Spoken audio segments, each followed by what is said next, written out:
welcome to the Trailer Island podcast. I'm Alex and I'm joined by Matthew. Oh, and Steve. How are you two gentlemen this evening? Oh, very well, thank you. That's good. Okay. That's good. I guess we're back on Netflix this week, aren't we? Yes, we certainly are, yes. Just on that topic, before we go any further, sad cinema news. Now, we did that bonus episode, didn't we? I can't go on without bringing it up.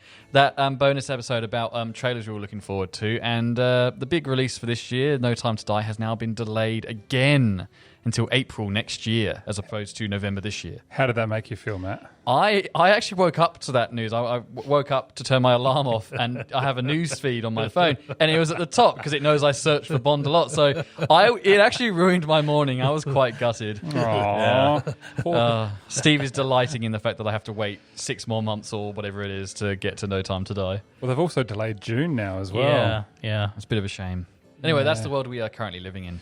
Well, yes, I guess films that haven't been delayed are ones that exist on... Yeah, like this one. Now, was this, before we announced this film, Yes. was this intended to be in cinemas or was it a Netflix film? I can't say for certain. I did look at a little bit of the distribution. Sort of. Yeah. I think it did get picked up by Netflix quite early on. Okay, yeah. I'm not sure if Corona. It probably played a part in this in this release. Sure. Yeah, they've just gone, let's just throw it on Netflix. And it's worked out for them. I think it's worked out fine. It's an interesting one for the argument of, do we wait for cinemas indefinitely? We don't know how long that could be before they can open properly, or do we enable things to be streamed online? This is definitely one that I didn't mind being able to stream online. I probably wouldn't have gone to the cinema to see it, so I think this was an opportunity to actually see it more easily, perhaps, for us casual viewers. Okay, well, given your excitement for it, what film are we talking about this week, Matthew? We are talking about Enola Holmes. Now, where to begin? My mother named me Enola, which backwards spells alone. And yet, we were always together. And it was wonderful. She was my whole world. Which leads me on to the second thing you need to know. A week ago, I awoke. Mother? To find that my mother was missing, and she did not return. I'm presently on the way to collect my brothers, Mycroft and Sherlock. Yes, Sherlock Holmes. The famous detective, my genius brother. He will have all the answers. Enola. Where's your hat and your gloves? Well, I have a hat. Just makes my head itch. And I have no gloves. My God. A wild woman brought up a wild child who will make her acceptable for society. She seems intelligent. There are two paths you can take, Enola. Yours, or the path others choose for you. It is time to find my mother. The game is afoot. If I have to stay hidden from my brothers, I must become something unexpected. A lady. I'm Viscount Tewkesbury. A useless boy. You have to help me. I'm not ready to die on a train. I'm not ready to die at all, and I wasn't going to before I met you. Perhaps it's a world that needs changing. Come on! Unlike most well-bred ladies, I was never taught to embroider. I was taught to watch and listen. I was taught to fight. I'm coming to find you, Mother.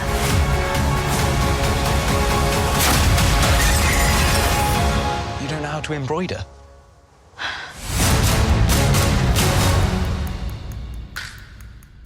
Celebrity Hole by Garbage is a great song.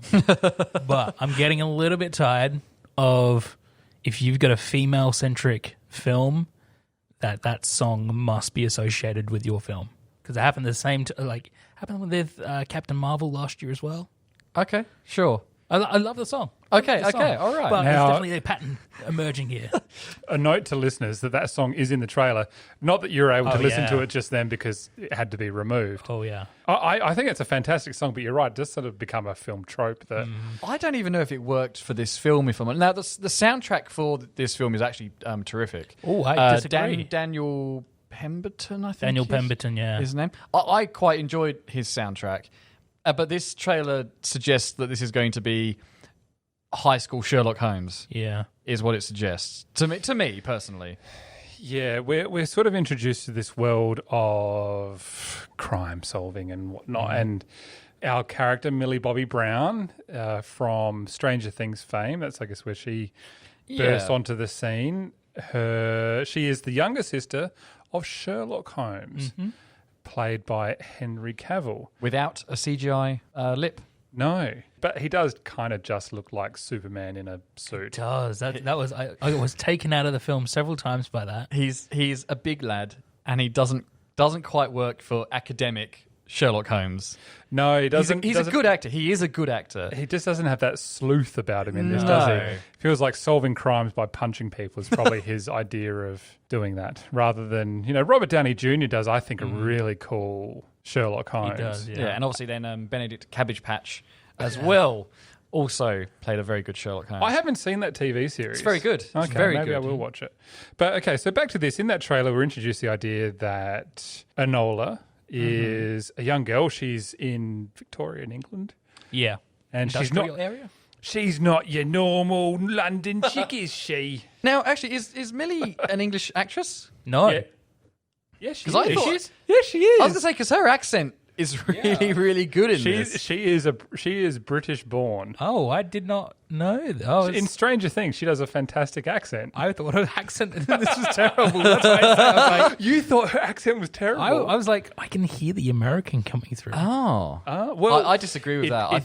It does happen to actors where their natural Yeah. accents tend to slip when they spend so much time doing a foreign I accent. think it's happened to Tom Holland of Spider-Man fame as well. I think he was saying that he struggles to just speak without an American accent now because he's obviously English, who play Tom Holland from the Avengers. And you look like are you okay, Alex? Are you having a stroke? Or No. I was just trying to think of other Australian actors who I know. Fool McCardle.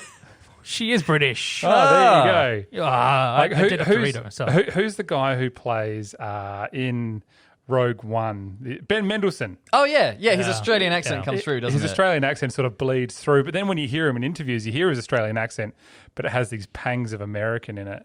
Same with Carl Urban. I always thought he was a British actor, and then I heard him speak maybe 2 weeks ago, and it's a really, really, really pleasant Kiwi accent. Has he still got his Kiwi accent? He does, yeah. Okay, well, that's good.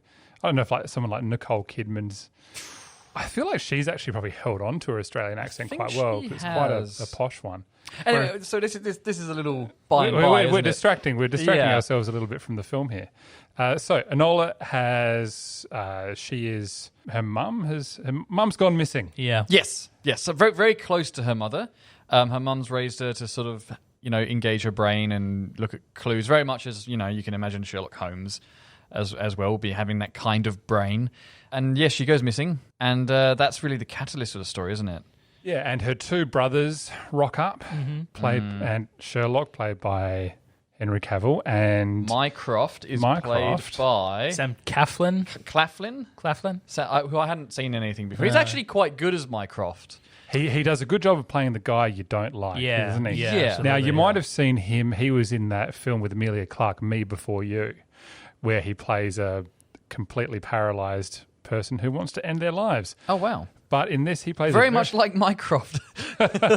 Well, in this, he really plays that. He's the mean guy in this. Yeah. He's not the antagonist, but he's the he's a meaner older brother, that's for sure. Absolutely. He's very much, you must do, dress properly and do what society demands of all of us, and conform and that kind of thing. He's He very much, really pushes a narrative that a woman must be posh and well spoken and Yeah. educated and not speak out of line and such. that's right. One of the characters says that he's got a massive chip in his shoulder halfway through the film, and I'm like, he's portraying that chip really, really well. Okay. Well, of the two of them, I feel like he plays his character much better than Henry Cavill does as Sherlock Holmes. Yeah, I was actually quite excited. It was an interesting casting to have him as Sherlock Holmes. I thought, okay, cool, let's see. They must have done this for a reason. And then you sort of see it, and I don't think he's phoning it in. Like, I think he wants to be there, but his performance is quite bland, and he doesn't really do much Sherlock Holmesing. I would have said underused. Yeah. I don't think he got enough screen time to really flex his muscles, the ample muscles that he has. Well, I think, I'm just thinking about it now, they probably could have just done the film without him in it. Yeah. If they just had Mycroft, Yeah, Mycroft. if they just had him in it as this guy who, gives Enola the reason to leave and go to London and maybe run into her famous older brother, it would save it as a nice little surprise for the audience a at nice the end to little go, cameo. this person's Sherlock. How cool is that? And if it wasn't Henry Cavill, because I kind of feel like it's just Superman in a suit. Yeah. I think that sort of would detract from the story. The story is very focused in Enola finding herself. And I feel like in the context of this film, Sherlock just basically shows up. All right. Yeah. I think if you had that really nice surprise there, it would take away from the fact that this is Enola Holmes' film. This is about her trying to find herself, trying to be her own person. True. Which I did find by the end of it, like it is a film about her trying to find herself, and by the end of her story, she turns out just like her brother. Yeah. No, I'd say she's Sherlock with a pang of attitude. Yeah. I wouldn't She's say certainly an independent. She doesn't become like him. She is certainly proven to be, as smart and as savvy as him, but in a different sort of attack, I think, with her own flair, if you will. Mm-hmm. You did mention focus before, Steve, and I think this is the one thing that detracted from me is we have our catalyst. Her mum goes missing, and we find out clues along the way as to what she might be up to, where she may have gone, as you would expect from a film like this. But then about halfway through, this film just completely forgets that is the main story point and gets distracted by this whole other subplot, which does relate back to what's going on in a thematic sense in terms of society needing to move forward, and the House of Lords are going to be voting for, I forget exactly which it's called. Women's rights. Women's rights is, I'm Yeah. assuming The that's what it was. women to vote. That's right. That sort of feeds into it loses focus, and I remember going, wait, what happened to the mum? And then 20 minutes later it's like, oh yeah, and we're going to go and find her.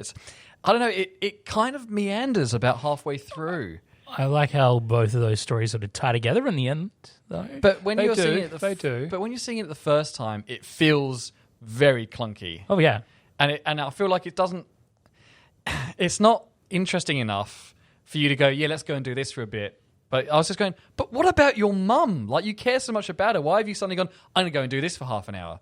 It didn't make sense to me that she meets this boy who is having his own problems, and she decides to basically go and help him out, which is fine.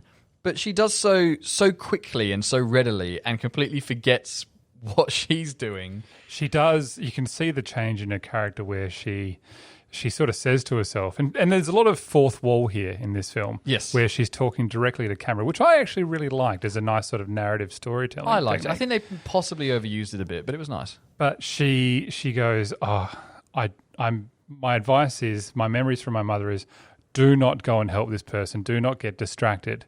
But the power of her character is that she has the empathy to do so.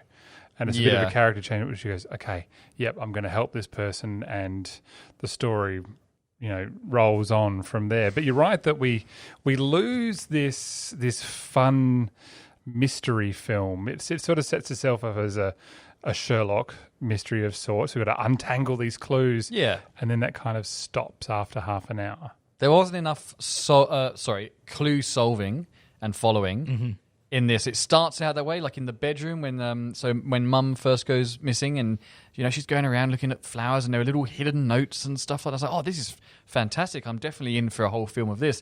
But then you're right, like, it does just stop. Yeah. And there's no more, and then it's very thin on the ground after that, I think, until the end, where suddenly there's a bit more to do. Becomes a bit of an action film, doesn't it? It does. And again, I feel like they really liked what the Robert Downey Jr., as excellent as they are, try to do by adding these action elements and these adventure elements to those films. They sort of went, oh, let's do some of that as well. I think there's a great sequence on a train in this film, which I think is quite good, but that's probably the only action scene you needed. You didn't need to start... Later on, they start having actual fistfights and stuff, and going, what's happening? What's going on here? And she's suddenly a master and taking on full-grown people. I don't know. I just Well, that is addressed, showing that her mother has taught her all sorts of things. Now, we haven't mentioned the mother played by Helena Bonham Carter. Excellently by I Helena. think she does a great job. absolutely, yeah. And she, too, breaks the fourth wall as well, like Yeah. looking directly at the camera and stuff. She's and actually winking. very good in this. What I should say, though, at that point, before I really start sort of having a go at those elements, is that the target audience of this movie is it is a family movie. Yeah. This is a family movie for people, especially for kids probably about 10 years old to watch with their parents, I would suggest. From that point of view, everything that sort of happens in this movie, you go, yeah, I can understand the justification. This is a fun movie for kids. I still don't know whether I like it or not. That's and I've been pondering that for like the last 24 hours, and I'm just I can't. There's some really, really good elements in it. Like some of the combat scenes are fantastic. I think Millie Bobby Brown is pretty charismatic.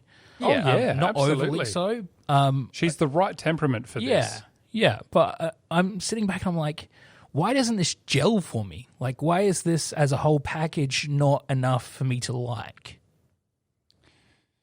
Yeah, that is you know what? That is a very good way of putting it, because I think for me there was just something not right about the Sherlock character and his motivations. And like, you know, they talk about him being his character having no interest in her when she was younger and when he lived there, and then all of a sudden he's like, you know, you should be nicer to her, to his brother. And well, yes, we are definitely told that he doesn't care, but from Dot, he's the supportive one.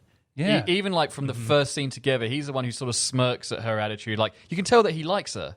Yeah. And it's like, so this whole thing of him not caring, like how did that factor in? Because clearly he did, and he does. I just wanted more out of him. He just sort of wanders through scenes and sort of just is there. And it's like, well, what are you doing? I really didn't like the other male lead as well. I didn't think he... Oh, the young boy, man. whatever he is. Yeah. The Marquis. The Marquis. Marquis boy. I thought Millie Bobby Brown ran circles around him.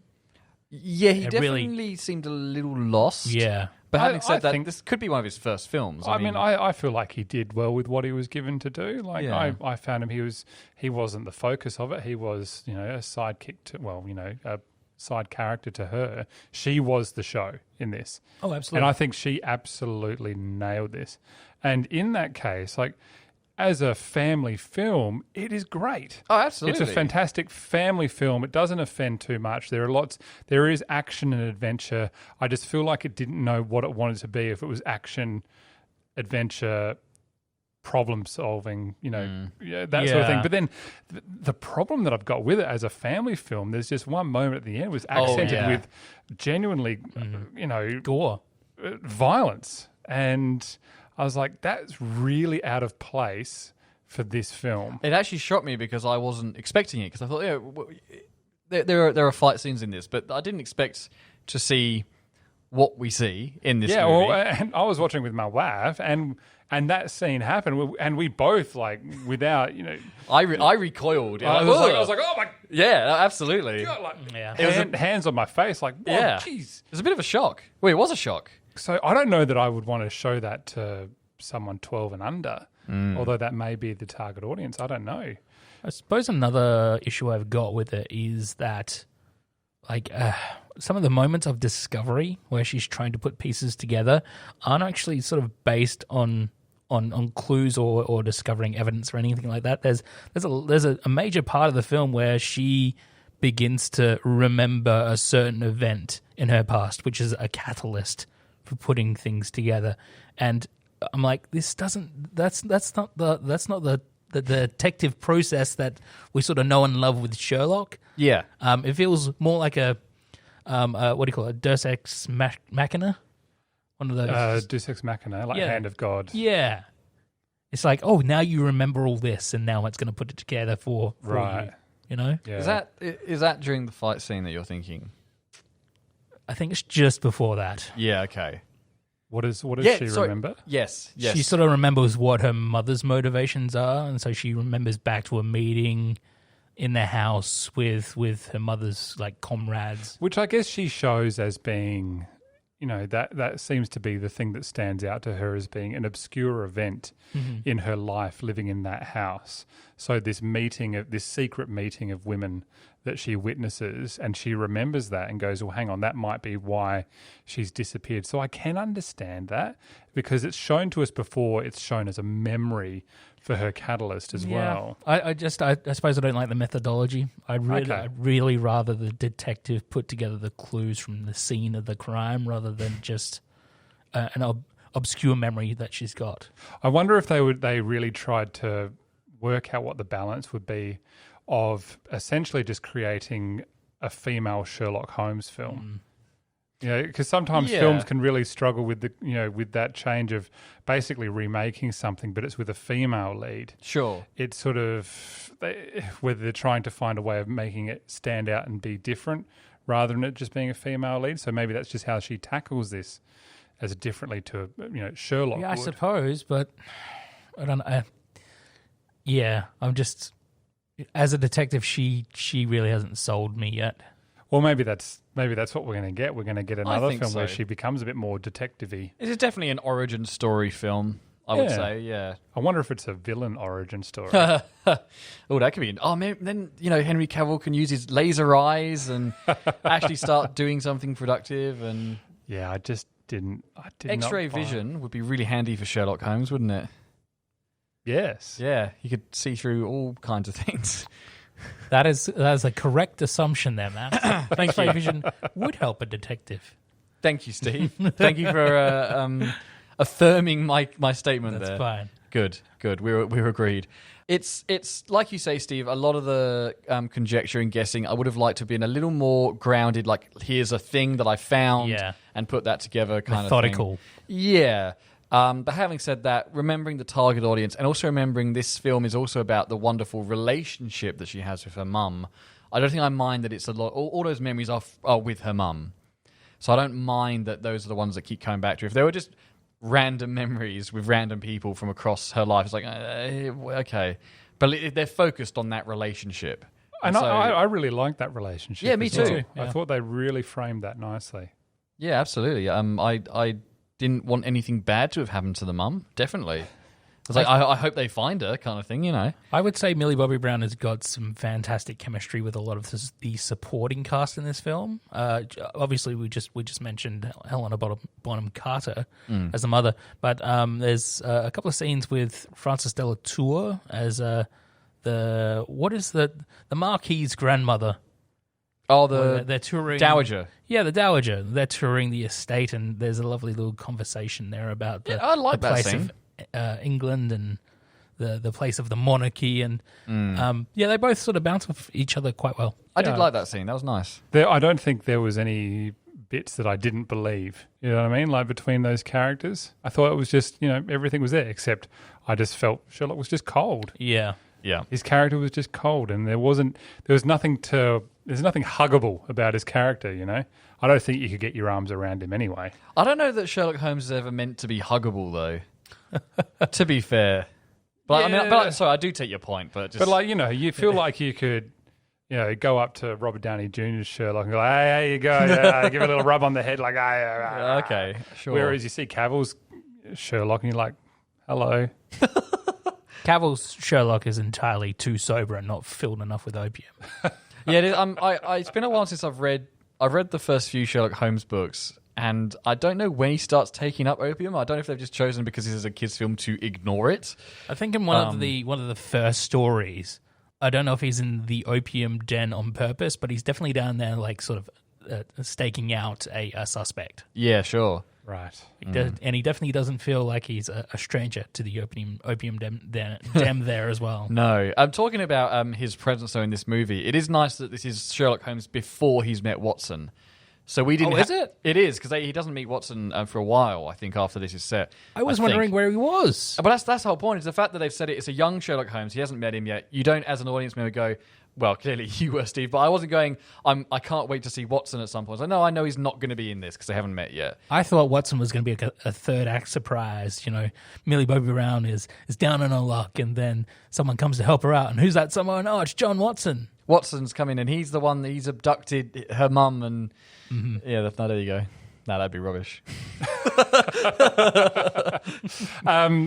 Now, visually and soundly, like it's everything. I love the way this looks. I think it looks fantastic. I don't know if you guys noticed a glaring VFX error in it though. That some of the especially when they're in London, there are some CGI, shall we say, very tacky CGI landscapes. Yeah, there's a scene where she's describing saving a sheep from a cliff. And I had to pause, rewind about 3 times ago. Did I actually just see that?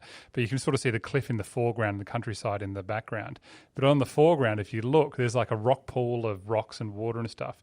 And there's obviously a rock graphics element that is not stuck in place properly. Oh, no. And it's moving and shifting and changing size. I had not And I seen was just like, this is a major release. Like that kind of thing. That's like that's like week 1 of motion graphics school of not making that sort of mistake. Yeah, right. I know it's small, it's inconsequential, but I was just like, what? I'm going to have to watch it again now. I hadn't spotted that. It's going to ruin it for me, isn't it? It's For a like the tree in Justice League, that one that grows at the end. I was going to say It genuinely felt like that. Yeah. I was going to say some of the scenes with the train were a little less polished than I would have hoped as well, especially like outside establishing. I was pretty, like, I know what you mean, but by then I was like, the world building in this is quite nice. Yep. Like, I wasn't too distracted by that. The train didn't bother me too much. But yeah, it's definitely some of those wide shots of London.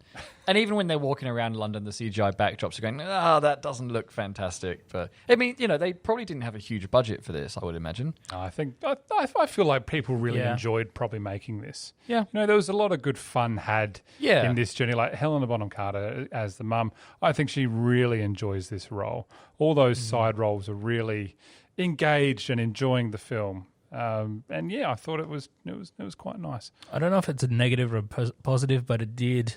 The look and feel of the film really did sort of harken to Guy Ritchie's Sherlock films. I would disagree with that.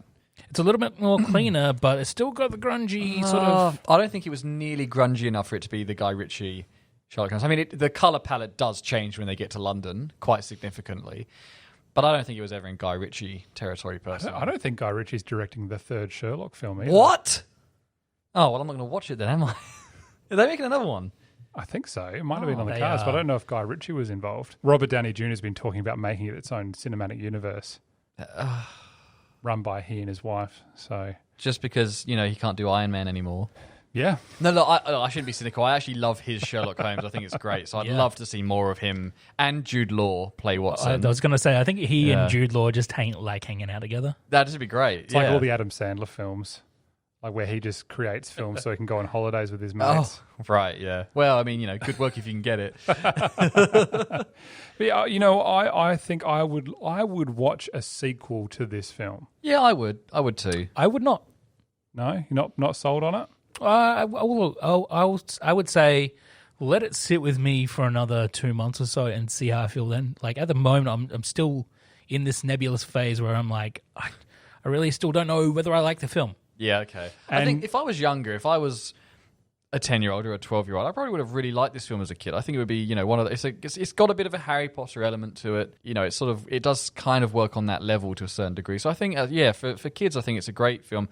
As an adult, I enjoyed it because I like Sherlock Holmes, but it did lose focus for me. I think it was probably about half an hour too long as well. Yeah, I'd agree. Like 2 hours long. I don't know. I feel like kill the elocution school. That's what I was going to say. Yeah. Don't bother with that. You don't need it. This is her journey trying to find her mum.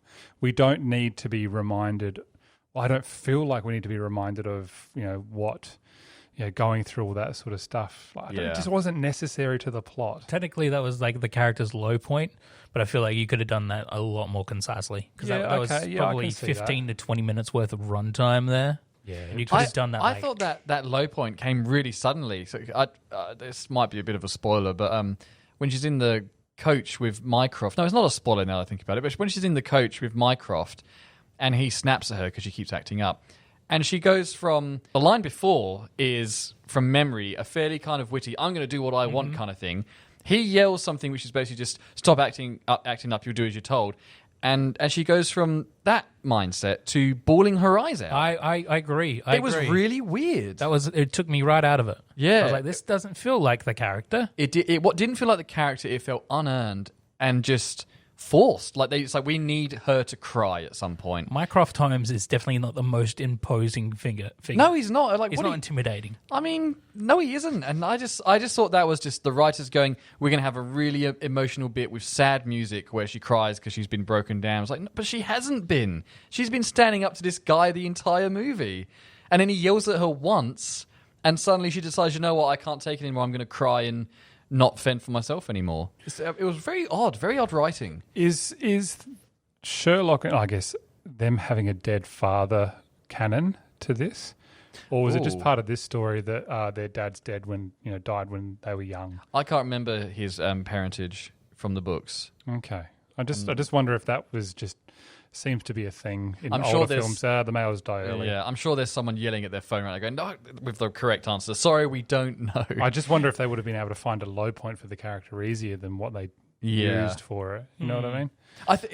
If Sherlock yelled at her, having been supportive of her the entire time, that would have justified having the change. Yeah. If he snapped to her, that would have made sense. But Mycroft yelling at her, he's done that throughout the entire movie. Yeah. It was just weird.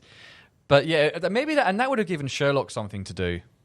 If he had a moment where he snapped at her and then obviously instantly regretted it, as I'm sure he would, that would have given him more to do, and their characters perhaps would have had a better kind of relationship. And it would have helped to build their relationship as well, rather than just being a supportive character. Like they reach that point together where they are forced apart. Yeah, exactly. And then they realize, and they find a common ground in finding their mother because they're both missing their mother. We just made a much better movie.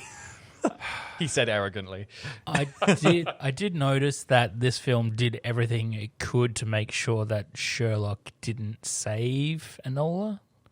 Yeah. And ensure that this is a film about Enola being her own person. Yeah, absolutely. I was fine with that. Yeah. It felt like it was doing everything it could to do that, though. Well, one of my favourite moments in this film is where Sherlock does solve something and goes to Lestrade, the now inseparable police, what is he, commissioner, whatever he is, policeman, who always is sort of following in Sherlock's shadow. And Sherlock comes in and goes, I've solved this, that, and the other. And Lestrade's just sort of going, that's really interesting. But your sister's already been here and she's already solved it. And my favourite moment is when Sherlock's like walking away and he goes, yeah, I'm really proud of her. And he just sort of lets out a little laugh. Like, that was a cool moment. Yeah. But it's probably the most Sherlock that Henry Cavill gets in the entire movie. Yeah. Where I feel like, that was a Sherlock Holmes moment right there. Yeah. Now that I think about it, maybe he's just, he hasn't developed that Sherlockiness about him yet. He's still sort of this very fresh. He is he's deliberately a young Sherlock Holmes before a lot of his experience. But he's already kind of famous by this point as well. Like that's they make true. a good point of him being well known. The bourgeois of London know who he is.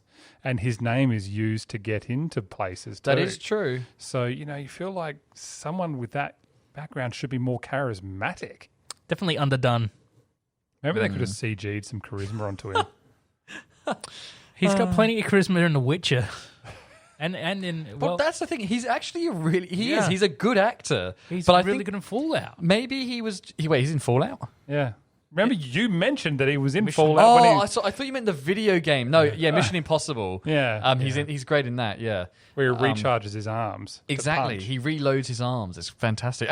Anyway, I don't think it was just maybe the lack of direction, maybe. I think the script let him down in a few places, but it just wasn't quite there.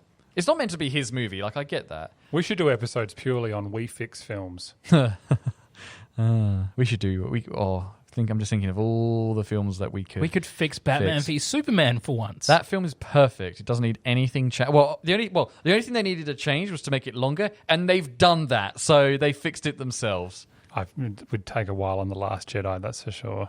Last Jedi is also an excellent movie. It's really good. Matthew, we're not going to do this now. I refuse to be dragged into your petty discussions. On the plus side, there will be a Robert Downey Jr. Sherlock Holmes film in 2021, directed by the same director that did Rocketman. Oh, terrific! Well, that's good news. Yeah, well, it's Guy Ritchie, but it's not Guy Ritchie. Oh, but I can't remember that guy's name. But whoever directed Rocketman did an excellent job of it. Okay. His name is Dexter Alex- Fletcher. Alex, so we're just going to move on from that. That's great, Matthew. Thank you.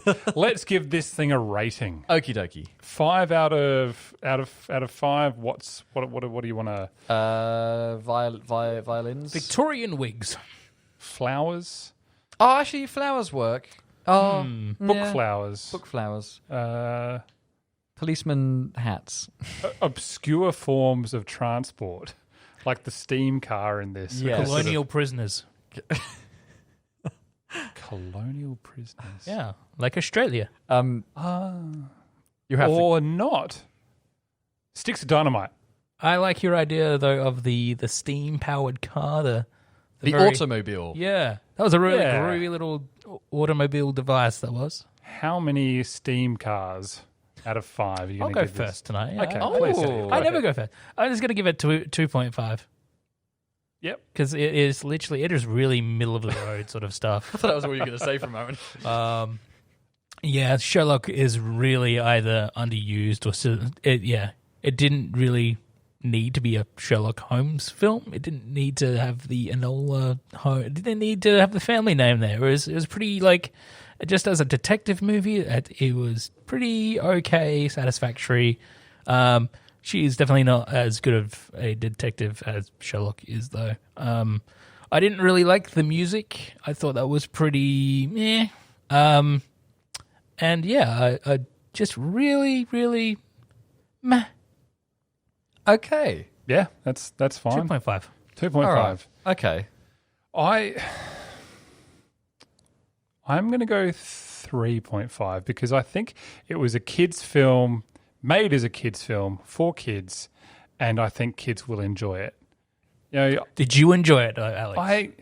I enjoyed it more than I disliked it. And I think I just went along for the ride. I didn't have to think about it too much. And it was exactly that. Like, it wasn't particularly confronting in any way. It had a few moments of like, oh, that was clever. Oh, that was cool. Like, I like that. I think I would have preferred maybe if Enola was Sherlock's great-granddaughter or granddaughter or something like that and had to learn all these things from a very aged and old Sherlock to try and find her mum, and because he's obviously has the motivation to find his daughter then. They could have got Ian McKellen back. And that would have been cool, you know? And that's where it kind of, I just didn't, to be honest, I just didn't really like Cavill's take on the character, and that might not have been his fault, but that's just how I felt about it. But in terms of the action and the adventure and all of that, it really, like, that was great. It really was. It was good fun. Yeah. It's all wrapped together nicely. It's not a blow me away film. I'm not totally like, oh my God, I'm going to watch this again. But I am interested in the universe that they're creating, and I would, be happy to watch something else that came in that installment. So 3.5 steam cars. Yeah, I think I would agree with a lot of that. The only thing I'll add before I give my rating is I love the tone. Other than that one moment of extreme violence at the end, which is weird, the tone, like I said, it's got that kind of Harry Potter feel, which is nice. That was really cool. Look, I like you, Alex. I really enjoyed it. I got a bit bored halfway through, but then it does pick up again at the end. So I would recommend it to people, and I'm going to give it a 3. All right. So a 2.5, a 3.5, 7 plus. Wait. 6 plus 3. That's 9. We counted it. We did the counting with the thing. How good is that? Yay! Well, yeah. There you go. 9 out of 15. Yeah. It's very middle of the road, isn't it? But it's not. I think for this film, it's not necessarily a bad thing. Like, this film is not going to change the world, despite the fact that the characters in the film are trying to change the world. It's just a nice little adventure film. Yeah, it has a little message in there about the changing world and equality and all that stuff, and that was great. Absolutely. But yeah, there you go. Well, Matthew, would you like to do the outro? I could do the intro if we had but time. Yes. Well, thank you everyone for listening to the Trailer Island podcast this week. I've been Matthew. I've been joined by Alex. And I'm Sherlock Steve. Wonderful. You can find us on all the social media places. You can find us on our website as well. Do I have to list all the socials? Is that how we do this? Yeah, you have to list everyone. We've got the Twitter, we've got the Facebook, we've got the YouTubes. Where else are we? Insta. Find us on Spotify, on Apple Music, wherever you get your podcasts. Basically, we're readily available for all you lovely people. Always don't send us requests. We like hearing from you people. I'm doing well here. Any requests you may have, please send them through, and we'll be happily look at them. Good job. Yeah, it's all right. Time. Do you want to say goodnight? Good night, everyone. Have a lovely time. Cheerio. Good night, everybody. See you next week.